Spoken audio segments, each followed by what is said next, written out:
Salam seperti Assalamualaikum warahmatullahi wabarakatuh. Perkenalkan, nama saya Muhammad Fadlan, kelas 12 TBSM, SMK Negeri 2 Kota Tangerang Selatan. Hari ini saya akan menjelaskan tentang pembongkaran sasis sepeda motor pada motor Honda Beat TFI.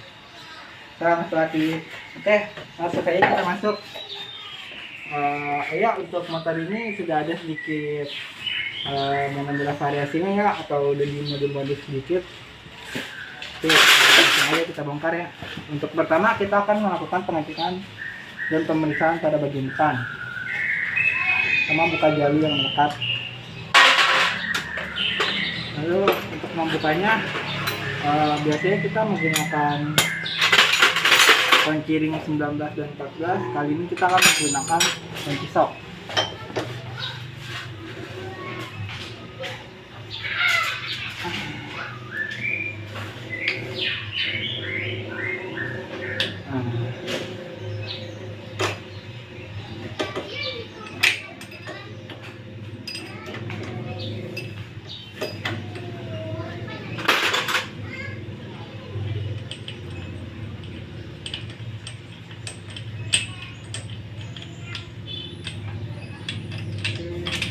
Setelah kita buka, jangan kita cabut ya, kita putar-putarkan pada bagian lainnya. Nah, untuk bagian kanan ini normalnya pakai kunci bintang L6 ya, tapi ini sudah diganti pakai kunci 12.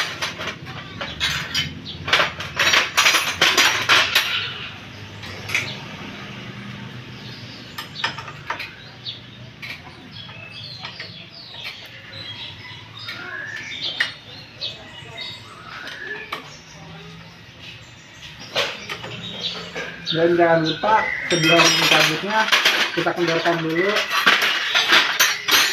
baut pemegang kampasnya ya. Yang bawah nih baut 8.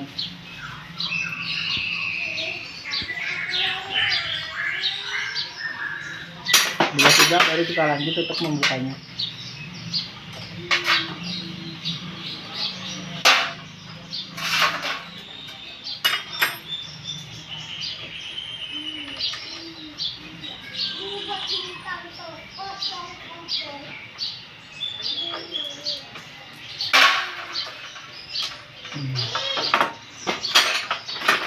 Lalu buka baut gulung di atas, ini baut penahan.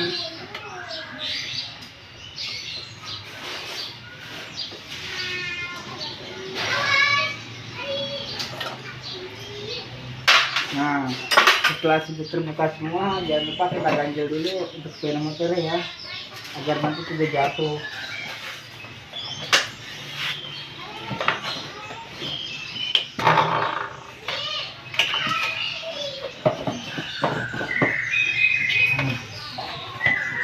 Setelah sudah diganjel, baru kita bisa cabut as pada roda.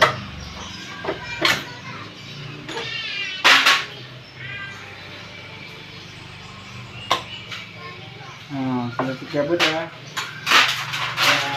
Yang pertama kita mungkin akan melakukan pemeriksaan pada bagian sok.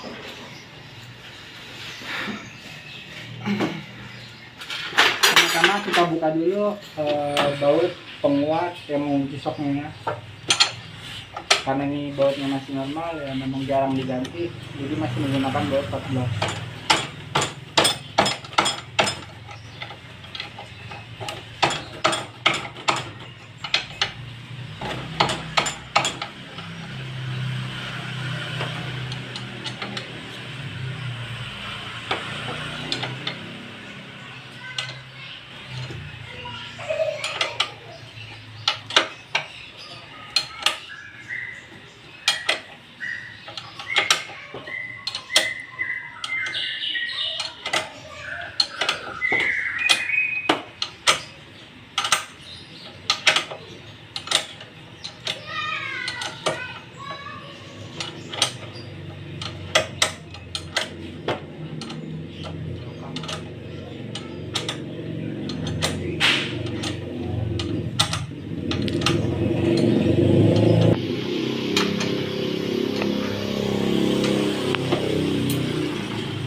Lakukan hal yang sama pada sok bagian sebelahnya ya.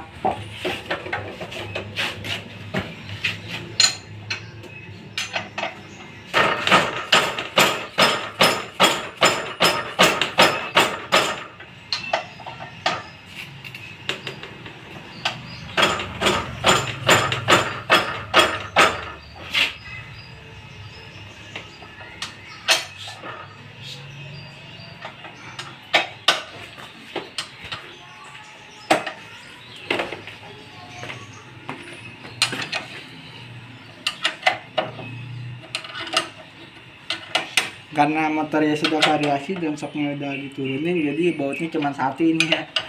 Mungkin karena mau ngikutin modifikasi zaman sekarang ya.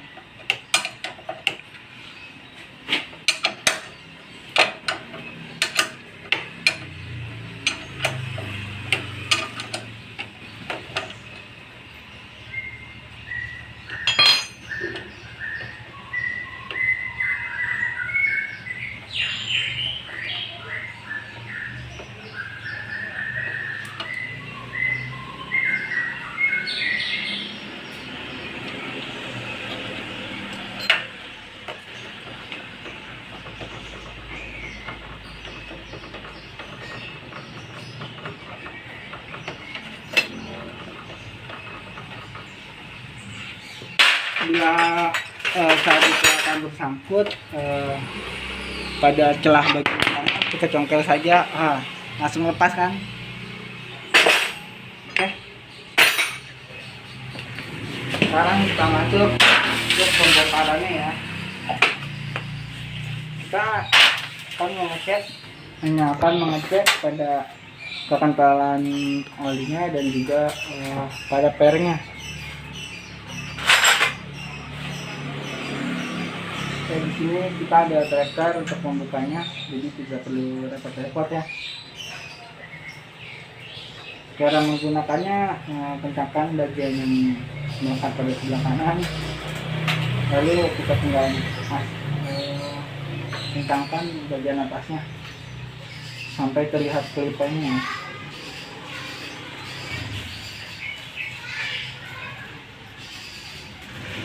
Nah, bila sudah terlihat, kita bisa menyangkal kulitnya.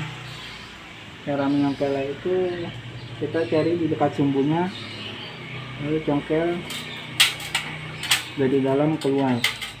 Nah, seperti itu ya caranya, dari dalam keluar gitu penyangkalnya. Lalu kita buka kembali dan usahakan atasnya dikendaliin dulu ya, karena kalau langsung dari sebelah sini takutnya nanti akan lompat.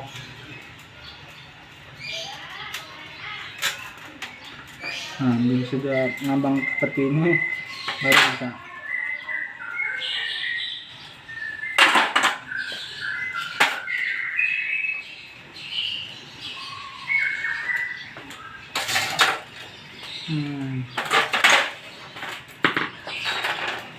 Nah, keluarkan olinya yang ada pada dalam sok dengan cara dikocok saja ya.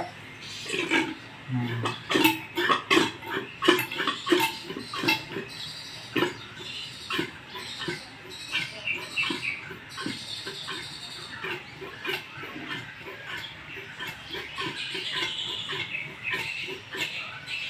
lakukan hingga sekiranya oli pada dalam sok telah habis.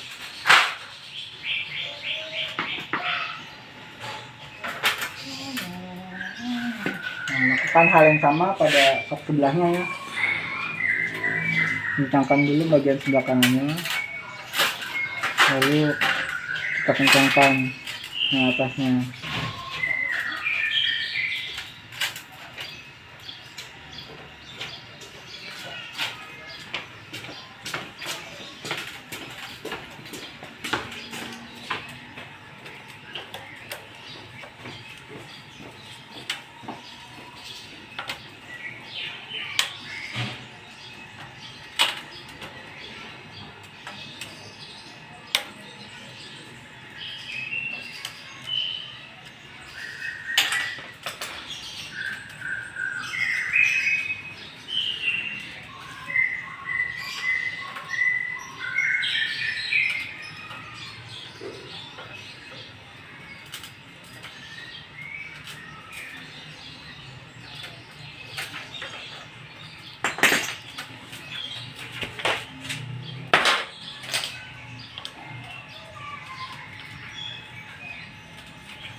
untuk bagian asapnya kita bisa lihat langsung seperti ini ya.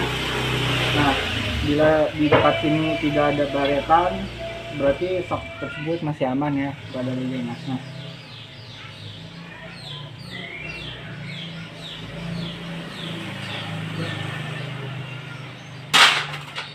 Lalu untuk pernya bisa dilihat,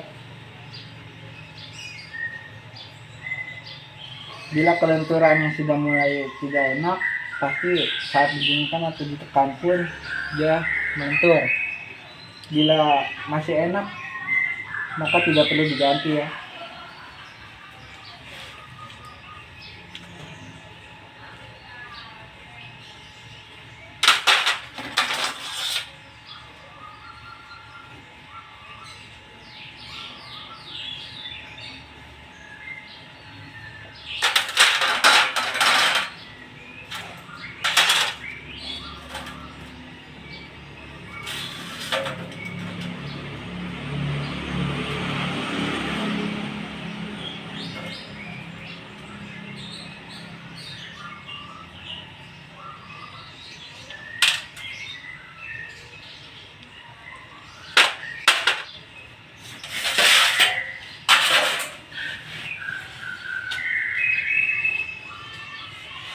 Oke, lanjut kita akan melakukan tahap pemasangan.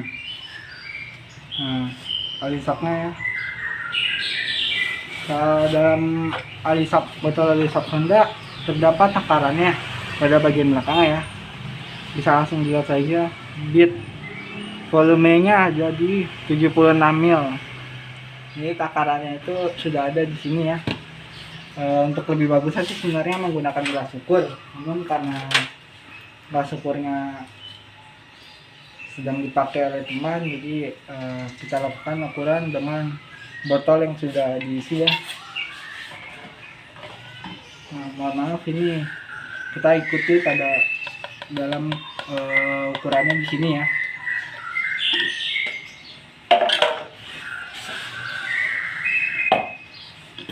Tidak. Oke, bila takarannya sudah sesuai yaitu 76, langsung dituang saja ke dalam. Dan setelah dituang, ini sudah dituang tadi, langsung saja kita pasang menggunakan tracker yang tadi ya. Cara menggunakan untuk pemasangannya juga sama, kencangkan dulu yang sebelah kanannya, lalu yang di atasnya dibuka dulu sampai maksimal.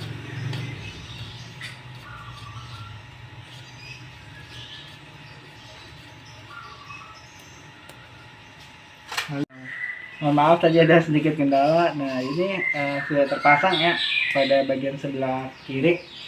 Lalu kita sambung saja untuk bagian sebelah kanannya ya. Nah, untuk bagian sebelah kanannya juga sama.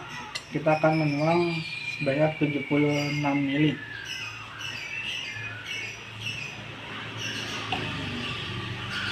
Seharusnya sih kita normalnya menggunakan gas ukur, tapi ini sudah diukur takarannya ya.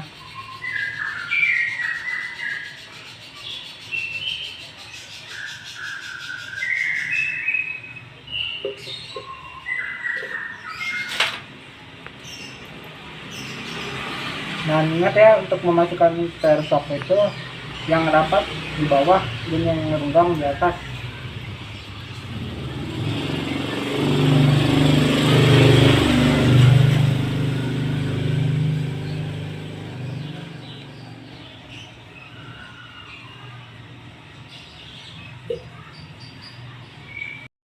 Oke, untuk ketebalan pada kampas yang depan itu normalnya 7,5 dan jarak servisnya itu 0,1 ya. Jadi apabila sudah berkurang hingga mencapai 0,1 wajib diganti. Dan untuk pengecekannya kita melakukannya dengan bagian dalam sini yang diukur. Bila sudah baru kita baca. Nah, pada skala kali ini terlihat masih tebal ya, karena di sini tertulis 6,2 dan ingat pandangan setiap orang itu berbeda. Jadi di sini saya membaca 6,2. namun bisa nanti untuk kalian semua membacanya berbeda. Dan ini juga masih bisa dilihat dengan mata terbuka ya, dengan mata telanjang bahwa kampasnya juga masih tebal. Nah, lalu kita pasang lagi saja ya, karena tidak mungkin kita lakukan pergantian. Untuk pemasangan kampas kita pasang dulu yang kecilnya ya, lalu tali pak kita pasang juga penekannya.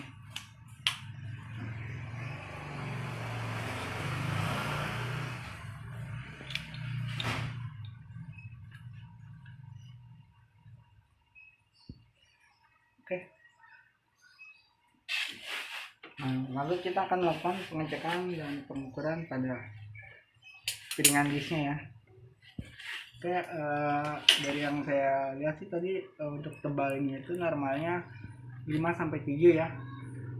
Dan ini karena sudah variasi ya, susah juga sih sebenarnya untuk mengukurnya, namun masih bisa terbaca.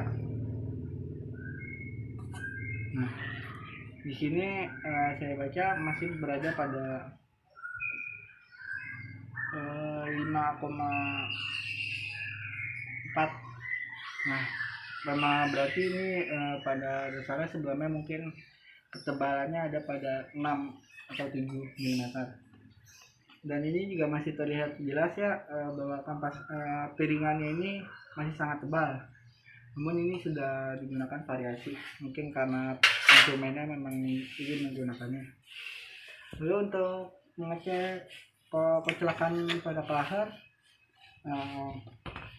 kita kalau ngecek langsung begini kan sangat nggak terlalu terlihat ya. Jadi kita bisa menggunakan asnya ya. Nah, jarak kecelakaannya itu sangat terlihat bila kita kecelakaan seperti ini, jaraknya sangat jauh. Nah, ini masih normal ya. Nah, bila seperti ini jelas bahwa kelahiran tidak kecelak. Itu sangat terlihat bila kita kecelakaan seperti ini, jaraknya sangat jauh. Nah, ini masih normal ya. Nah, bila seperti ini jelas bahwa kelahiran tidak kecelak. Oke, langsung saja pada bagian pemasangannya. Dan ingat untuk roda sebelah kiri itu ada bus-busannya. Jadi kita pasang dulu bus-busannya, lalu kita pasang. Dan jangan lupa pastikannya berbarengan dengan gearbox sepeda motor.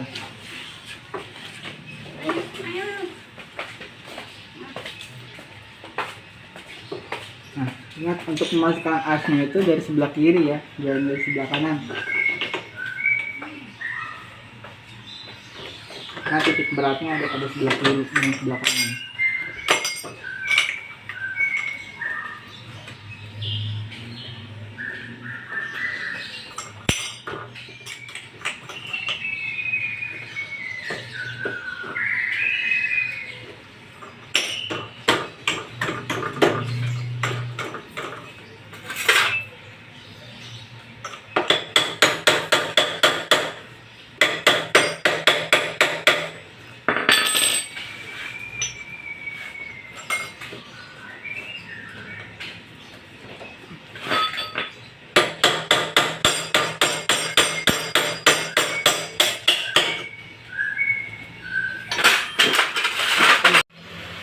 Oke, jangan lupa karena tadi udah ada manualnya, jadi dipasang kembali ya agar konsumennya tidak marah. Untuk pemasangannya seperti yang tadi waktu pembongkaran ya. Tapi ingat bila ingin mengencangkan, turunkan dulu. Sudah kita ganjal ya.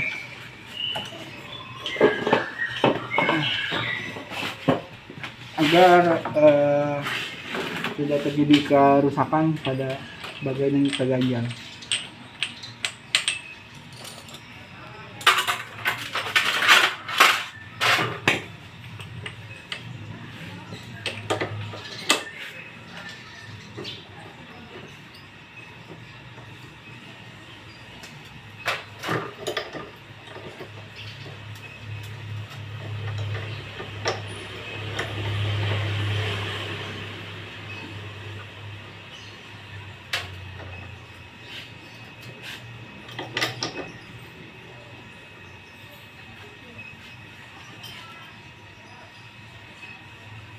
Nah, lalu jangan lupa dipasang ini monel-monelannya.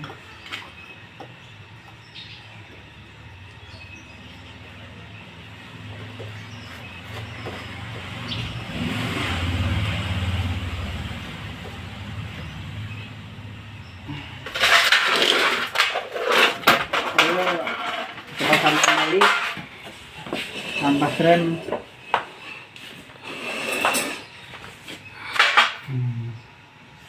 Kampas rem tadi kita buka, kita pasang kembali ya, karena tidak ada pergantian, karena kampas remnya masih tebal.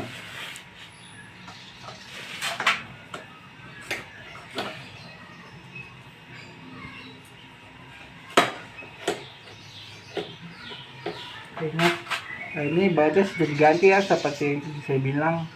Jadi ini baut Probot. Kalau ingin beli bisa langsung beli saja BDR Shop.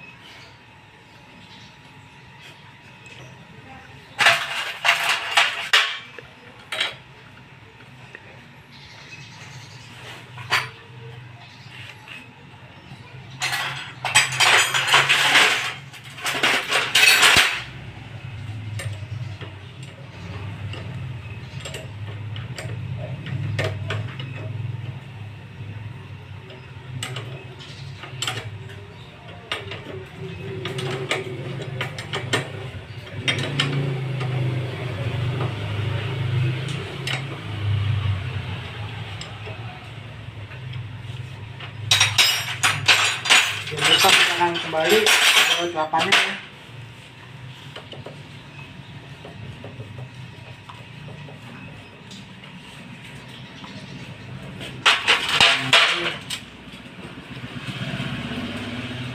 Ingat dipasang monelnya ya, karena sebelah sana dipasang, kalau sebelah sini nggak dipasang nanti bisa kena sanksi.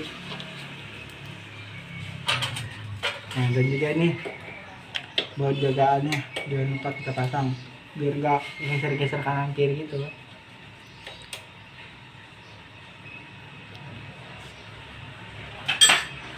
Kencangin aja guys.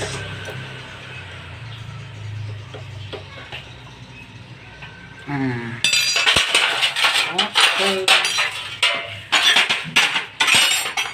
Lalu kita lanjut untuk pembongkaran bagian belakang.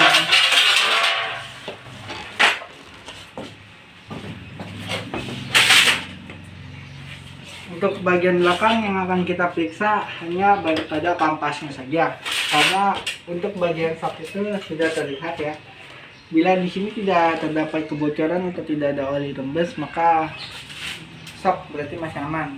Dan juga bila saat digunakan tidak terjadi saat ada gajukan tidak terjadi suara seperti jedak-jeduk seperti itu, berarti tidak perlu diganti. Pertama kita miringkan dulu para kita mendekat knalpot ya. Untuk mendekat knalpot diperlukan kunci T10 karena rata-rata baut pada motor Honda khususnya Matic itu menggunakan baut 10 ya.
Oke.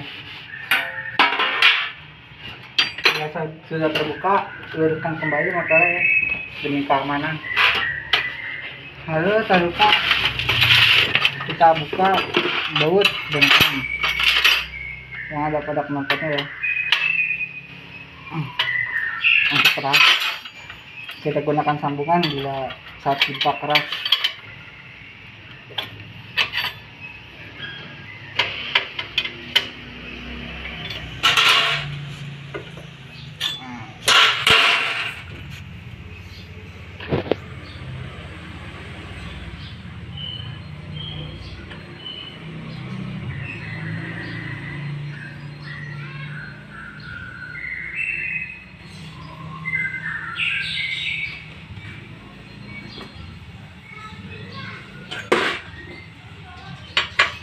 Yang bawah itu jangan langsung dilepas ya. Cabut dulu bagian atasnya, seperti yang saya bilang ya. Ada bawahnya kita paskan.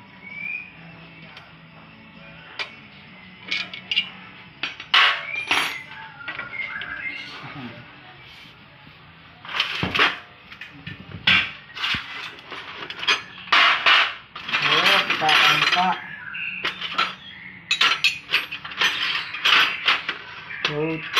Penahan ban ya.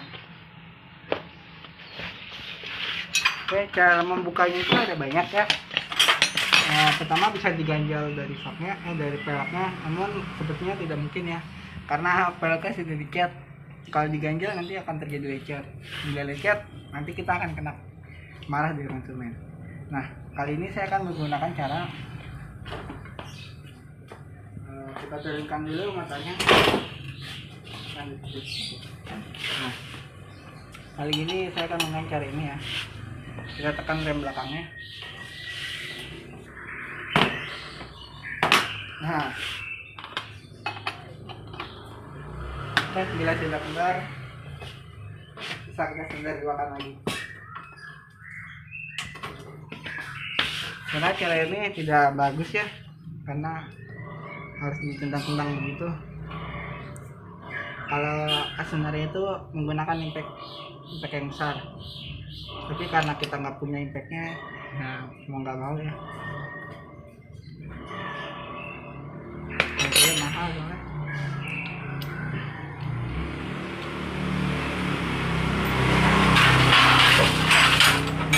Nah, taruh di tempatnya. Lalu jangan lupa kita kendarin dulu baut untuk penekan kampasnya ya.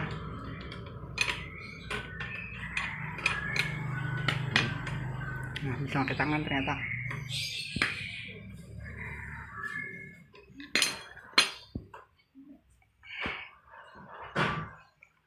Kita kendarin dulu agar bannya mudah lepas ya. Kalau nggak dikendarin biasanya bannya tidak bisa lepas karena kampasnya sedang menempel pada ban. Kita kendarin sejauh mungkin ya agar lebih gampang. Kita buka saja. Terbuka ya, seperti unboxing kita ya.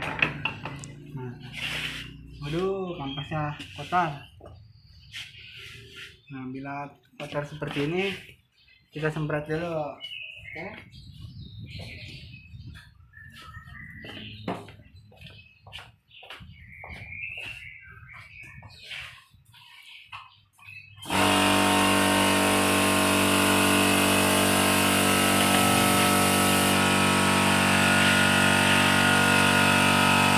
Kita tiup dulu ya kampasnya agar bisa terlihat lebih jelas.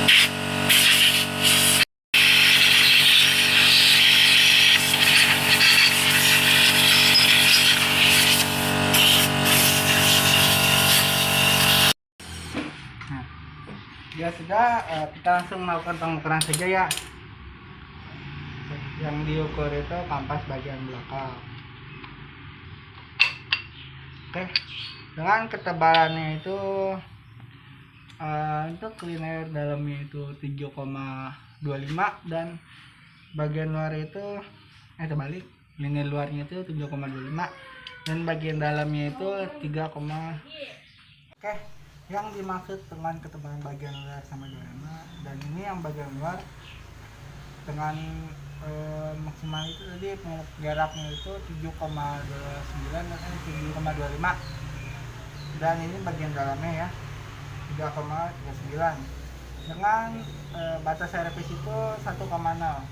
Jadi bila sudah berkurang 1,0 itu wajib diganti. Dan ini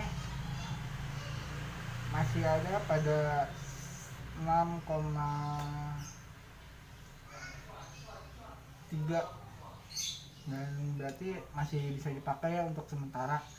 Bila sudah turun dari 6 atau mencapai 5, itu sudah waktunya diganti. Ini cara pemasangannya itu karena tidak diganti, jadi kita pasang lagi ya. Cara pemasangannya, kita masukkan dulu sebelahnya, lalu kita masukkan lagi yang sebelahnya. Nah, seperti ini ya kawan-kawan. Bila sudah terpasang, langsung saya kita pasang bannya kembali.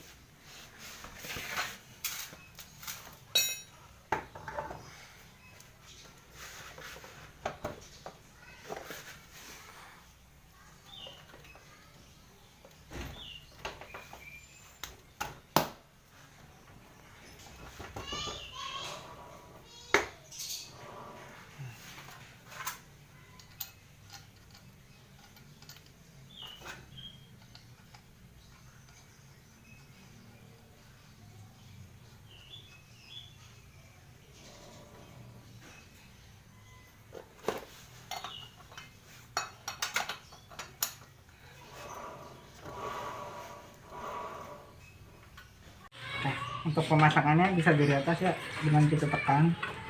Nah, bila sudah kencang, nah lalu kita pasang saja dari knalpotnya. Oke.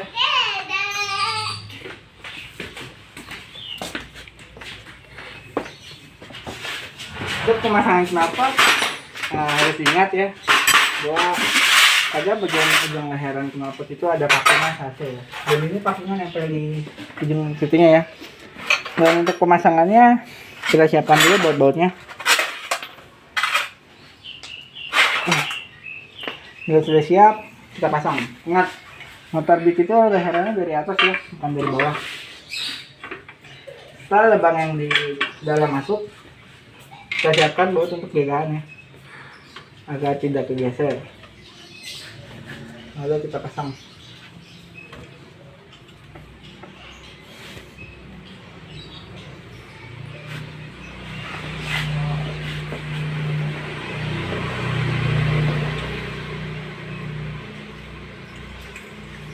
Pemasangannya harus pas dan tepat, tidak ada terjadi keselekan ya. Seharusnya ini digunakan kunci 10 yang sudah dipotong atau yang pendek ya, agar lebih gampang pemasangannya.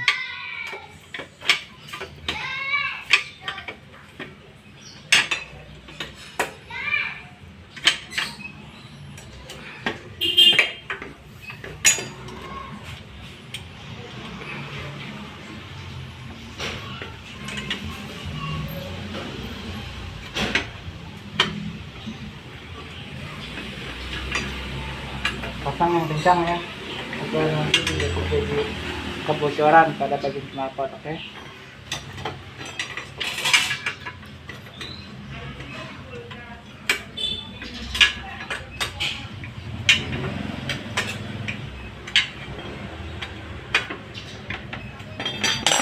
Bila sudah kencang, luruskan kembali motor. Bautnya di bawah. Nah, lalu kita pasang baut yang ada di belakangnya, baut pegangannya. Sebelum dikencangkan harus dipasang dulu kedua bautnya. Sudah dipasang kedua bautnya baru bisa dikencangkan. Ingat, untuk mengganjal untuk pegangannya tadi yang dipasang baut yang bawah, jangan yang atas ya, karena bila yang atas pasti akan goyang tetap.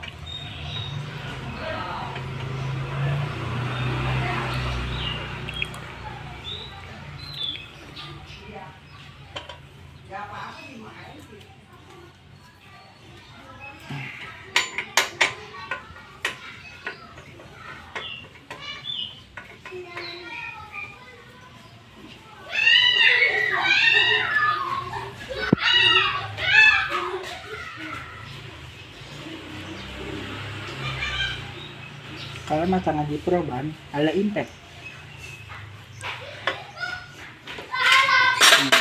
Nah, jangan lupa, karena tadi kita sudah mengendorkan bagian pengeremannya, maka kita kencangkan kembali. Untuk pengencangannya kita bisa mengukur dari jarak pada handle. Ukuran jarak pada handle-nya itu jarak bebasnya adalah 10 sampai 22. Nah, kita gunakan kali ini adalah 10 ya. 10 itu berarti segini. Kita cari jarak bebasnya segini ya. Oke. Kita kencangkan dulu ya.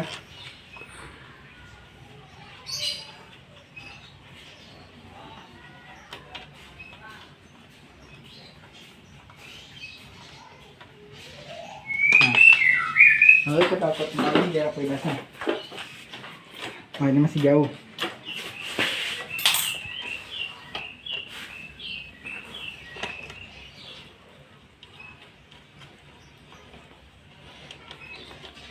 Bila masih jauh, kita kencangkan kembali.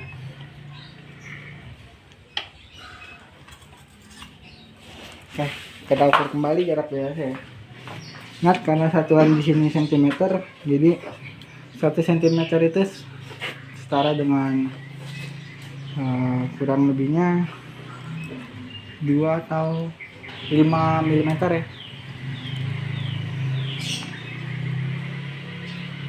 Oke. Nah, kita tekan remnya. Nah, ini jarak bebasnya. Bila jarak dari handle rem ke bagian hand grip, nah, 10 mm berarti sudah pas ya. Dan sudah pas, berarti pemeriksaan serta pengecekan proses sepeda motor ini telah selesai. Nah, pastinya cukup sekian dari saya, dan mohon maaf bila terjadi ada sedikit beberapa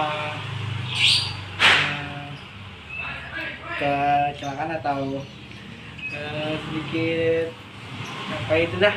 Nah, kurang lebihnya saya mohon maaf ya. Wabillahi taufiq wal hidayah. Wassalamualaikum warahmatullahi wabarakatuh.